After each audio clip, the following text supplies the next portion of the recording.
नमस्कार दोस्तों, प्रभात एग्जाम्स के YouTube चैनल पे आपका स्वागत है। पिछले वीडियो में हमने 2015 में जो पेपर पूछा गया था यूपीएससी के द्वारा उसका एनालिसिस किया था एनवायरनमेंट एंड इकोलॉजी के लिए। इस वीडियो में हम 2016 के पेपर का एनालिसिस करेंगे और उसमें से हमारा फोकस होगा एनवायरनमेंट एंड इकोलॉजी के क्वेश्चंस। सो चलिए स्टार्ट करते हैं ये वीडियो। पहला क्वेश्चन जो पूछा गया था 2016 में यूपीएससी के द्वारा वो है, which of the following best describes the aim of green India mission of the government of India. Government of India में जो ग्रीन इंडिया मिशन इंप्लीमेंट किया जाता है उसके बारे में ये क्वेश्चन है। और ग्रीन इंडिया मिशन एक इंपॉर्टेंट पार्ट है एनएपीसीसी का, यानी कि national action plan on climate change. So let us discuss the statements. First statement है, incorporating environmental benefits and cost into the union and state budgets, thereby implementing the green accounting। Green India mission ये एक mission है जिसके basis के ऊपर India में green cover increase किया जाना है। This mission is not related to green accounting. इस मिशन से हम ग्रीन अकाउंटिंग पे फोकस नहीं कर रहे हैं और उस वजह से फर्स्ट स्टेटमेंट इनकरेक्ट स्टेटमेंट है। दूसरा स्टेटमेंट है, launching the second green revolution to enhance agricultural output so as to ensure food security to one and all in India. Again green India mission focuses on enhancing green cover, यानी कि forest cover का area हम कैसे बढ़ा सकते हैं उसके ऊपर ग्रीन इंडिया मिशन का फोकस है। ग्रीन इंडिया मिशन ये सेकेंड ग्रीन रिवॉल्यूशन या किसी भी ग्रीन रिवॉल्यूशन के लिए हमने स्टार्ट नहीं किया है और उस वजह से ये स्टेटमेंट भी इनकरेक्ट स्टेटमेंट है। तीसरा स्टेटमेंट है, restoring and enhancing forest cover and responding to climate change by a combination of adaptation and mitigation measures, right? So green India mission का जो focus है वो है forest cover को enhance करना। और अगर forest cover enhance होता है तो forest cover carbon sink के लिए काम करता है, यानी कि जो trees होंगी forest cover के अंदर वो trees कार्बन डाइऑक्साइड को अब्सॉर्ब करेगी और उस वजह से हमें क्लाइमेट चेंज के मिटिगेशन के लिए कुछ स्टेप्स हम ले पाएंगे और उस वजह से थर्ड स्टेटमेंट ये एक करेक्ट स्टेटमेंट है, right? So out of these three statements third statement is correct statement because it talks about the increase in green cover in India on the basis of green India mission launch by government of India, right? So third statement correct है और उस वजह से answer है C3 only. सो इस discussion को आप पढ़ सकते हो, ये फाइल आपको डिस्क्रिप्शन बॉक्स में मिल जाएगी। नेक्स्ट क्वेश्चन है, consider the following statements. First, the International Solar Alliance was launched at the United Nations Climate Change Conference in 2015. International Solar Alliance ISA, जो कि हेडक्वार्टर्ड है गुरुग्राम में, वो एक ऐसी अलायंस है जो 2015 में जो UNFCCC का कॉन्फ्रेंस हुआ था पेरिस में, उस पेरिस कॉन्फ्रेंस में ISA यानी कि इंटरनेशनल सोलर अलायंस लॉन्च की थी और उस वजह से फर्स्ट स्टेटमेंट करेक्ट स्टेटमेंट है। Second statement, the alliance includes all the member countries of the United Nations. ये स्टेटमेंट गलत है क्योंकि International Solar Alliance is the alliance for countries lying in the Tropic of Cancer to Tropic of Capricorn. So इन दो tropics के बीच में जो countries है उन कंट्रीज के लिए ये अलायंस बना गया है। इसी वजह से सेकंड स्टेटमेंट इनकरेक्ट है, right? So correct answer is A1 only.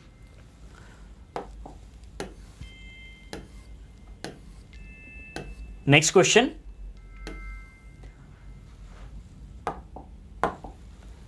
with reference to the agreement at the UNFCCC meeting in Paris in 2015, which of the following statements are correct?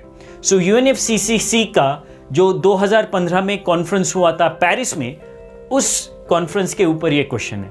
First statement कहता है the agreement was signed by all the member countries of the United Nations and it will go into effect in 2017.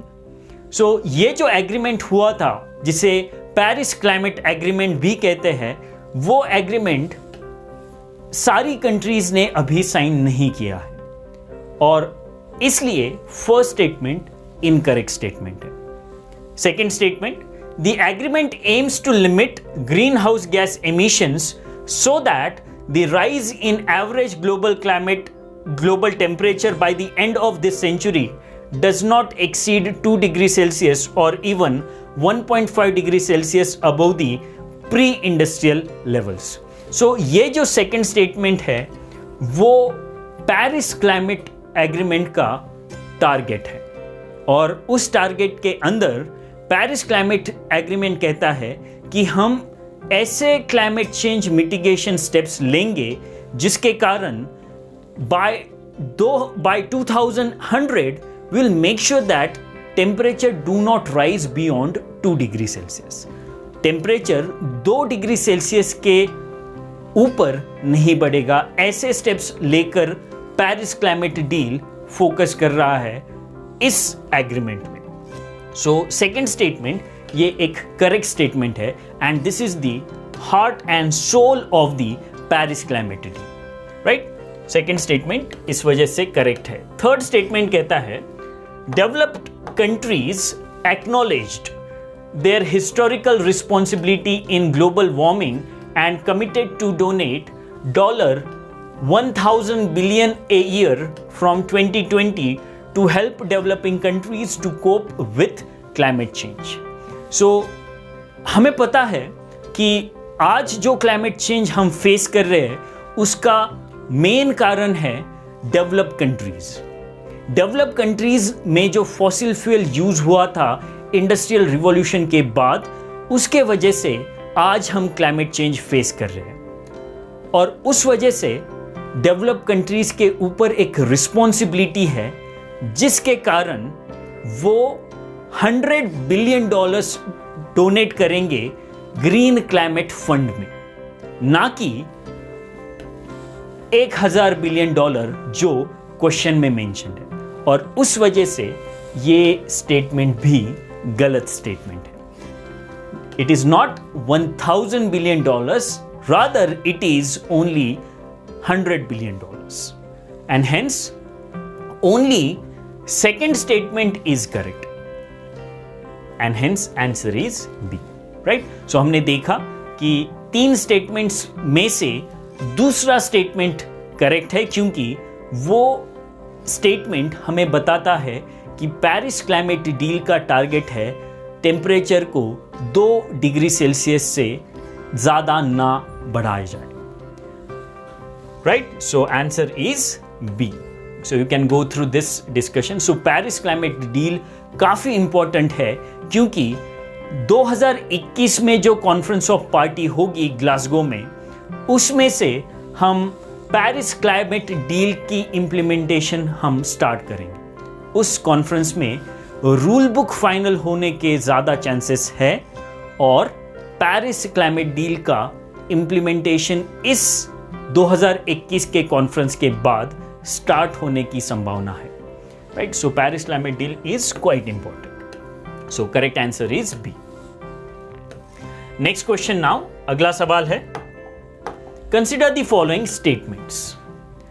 First, the Sustainable Development Goals were first proposed in 1972 by a global think tank called Club of Rome. So, ये question है sustainable development goals के बारे में, जिसे SDGs भी कहा जाता है, राइट। सो sustainable development goals first time mention हुए थे 2012 में। कहां? Rio+20 कॉन्फ्रेंस में, और उस वजह से फर्स्ट स्टेटमेंट इनकरेक्ट है। Second, the sustainable development goals have to be achieved by 2030। So हमें पता है सस्टेनेबल डेवलपमेंट गोल्स जिसका इंप्लीमेंटेशन 2015 में स्टार्ट हुआ है, उसका फाइनल टारगेट है 2030।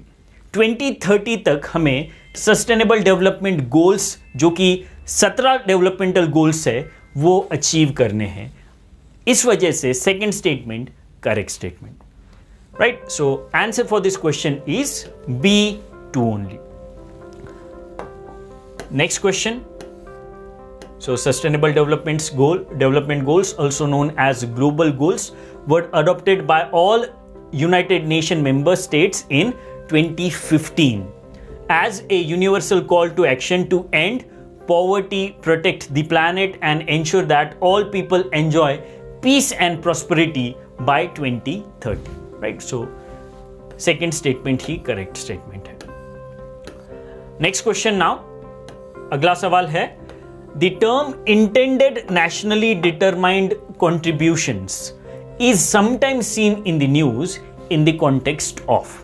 So ये एक बहुत ही टिपिकल क्वेश्चन है, क्योंकि यूपीएससी हमेशा कुछ इंपॉर्टेंट टर्म्स पिक करती है न्यूज में से और उन टर्म्स के ऊपर क्वेश्चन पूछा जाता है, राइट। सो 2016 में जो टर्म पिक गई थी यूपीएससी के द्वारा, वो है इंटेंडेड नेशनली डिटरमाइंड कॉन्ट्रीब्यूशंस, जिन्हें INDCs या सिर्फ NDCs भी कहा जाता है। सो उसके ऊपर क्वेश्चन है। सो इंटेंडेड नेशनली डिटरमाइंड कॉन्ट्रीब्यूशंस क्या है?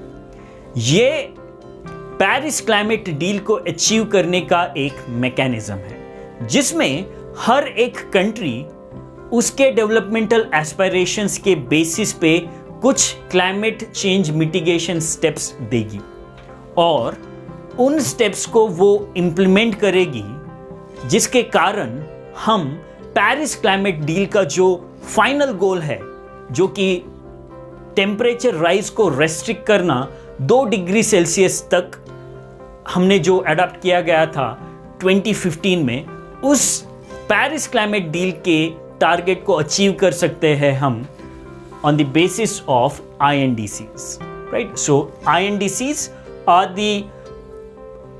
the plan of action outlined by countries of the world to combat climate change, right? So INDCs के वजह से हम climate change mitigation को कर सकते हैं और उस mitigation के द्वारा हम पेरिस डील के गोल को, पेरिस क्लाइमेट डील के गोल को हम अचीव कर सकते हैं, right? Hence, answer for this question is B. So, answer is B. Next question now. अगला सवाल है, what are the importances of the United Nations Convention to combat desertification?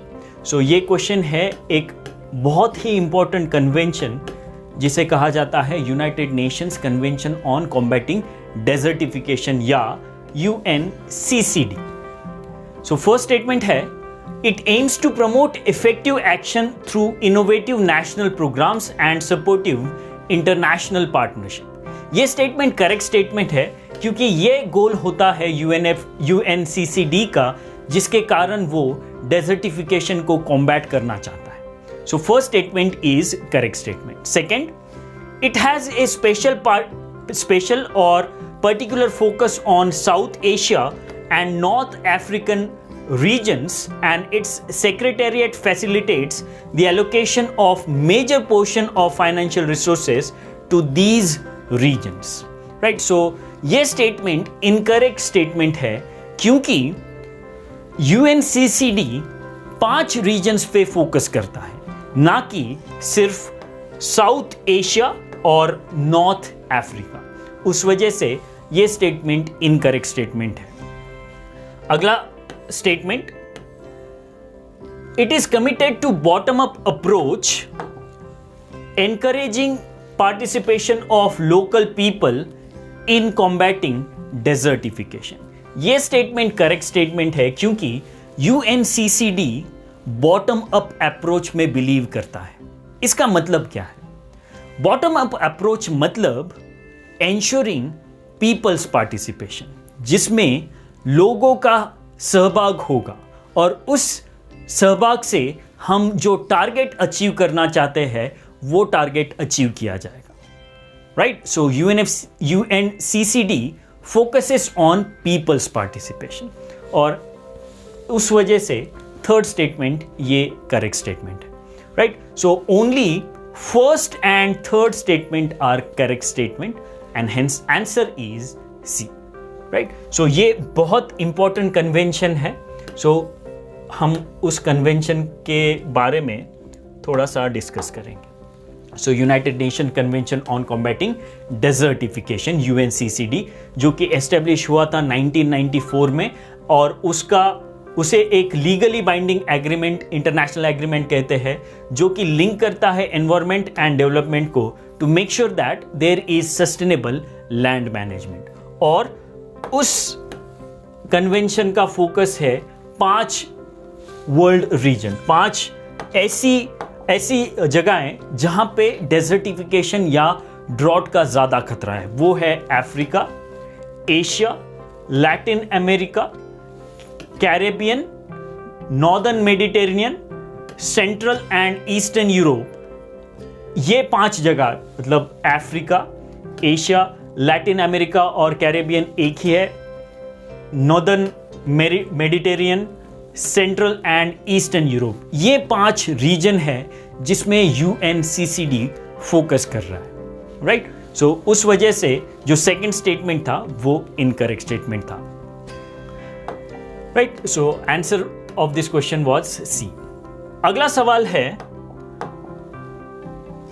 Consider the following pairs. So 2 pairs दिए, एक है terms seen in the news और दूसरा है their origin.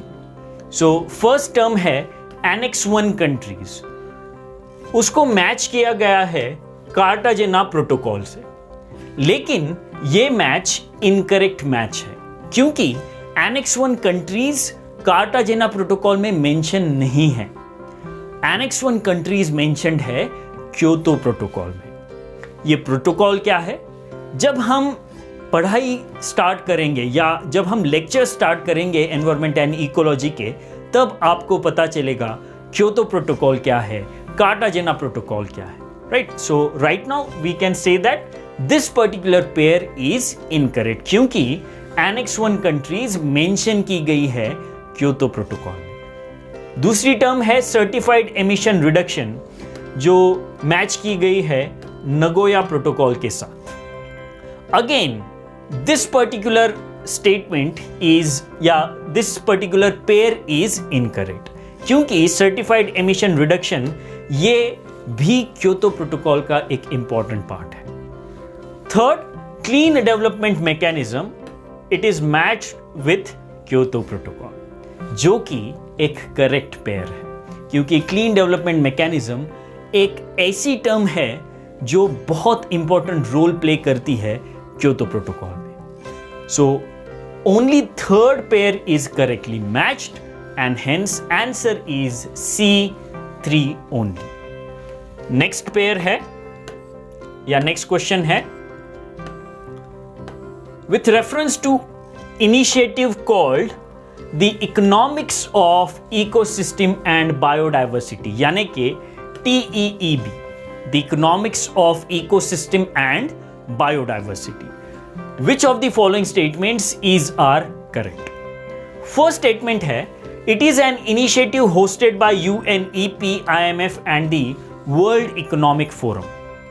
ये एक गलत स्टेटमेंट है क्योंकि TEEB एक इनिशिएटिव है जर्मनी और यूरोपियन कमीशन का, ना कि UNEP, IMF और वर्ल्ड इकोनॉमिक फोरम का। इस वजह से फर्स्ट स्टेटमेंट इनकरेक्ट है। Second statement, it is a global initiative that focuses on drawing attention to the economic benefits of biodiversity, right. So ये एक ऐसा इनिशिएटिव है जो फोकस कर रहा है इकोनॉमिक बेनिफिट्स जो हमें इकोसिस्टम या बायोडाइवर्सिटी से मिलते हैं। इस वजह से second statement correct statement. Third, it presents an approach that can help decision makers recognize, demonstrate and capture the value of ecosystems and biodiversity. So अगर TEEB का फोकस है कि इकोनॉमिक बेनिफिट्स हाईलाइट किए जाए जो हमें इकोसिस्टम या biodiversity से मिल रहे हैं, अगर हमें इकोनॉमिक बेनिफिट्स पता चल गए तो हम उन इकोनॉमिक बेनिफिट्स को प्रोटेक्ट करने के लिए कुछ पॉलिसी डिसीजंस लेंगे, और इसीलिए थर्ड स्टेटमेंट भी करेक्ट स्टेटमेंट है, राइट। सो TEEB एक ऐसा इनिशिएटिव है जिसके कारण हमें जो सर्विसेज मिलती है इकोसिस्टम या बायोडाइवर्सिटी से, उनका इकोनॉमिक वैल्यू पता चलता है, और उस वैल्यू के पता चलने से हम ऐसी पॉलिसीज डेवलप कर सकते हैं जिसके कारण उन सर्विसेज को हम प्रोटेक्ट कर पाए, right? So second and third statement are correct statement and hence answer of this question is C, right? So आप ये explanation पढ़ सकते हैं, ये फाइल आपको डिस्क्रिप्शन में मिल जाएगी। Next,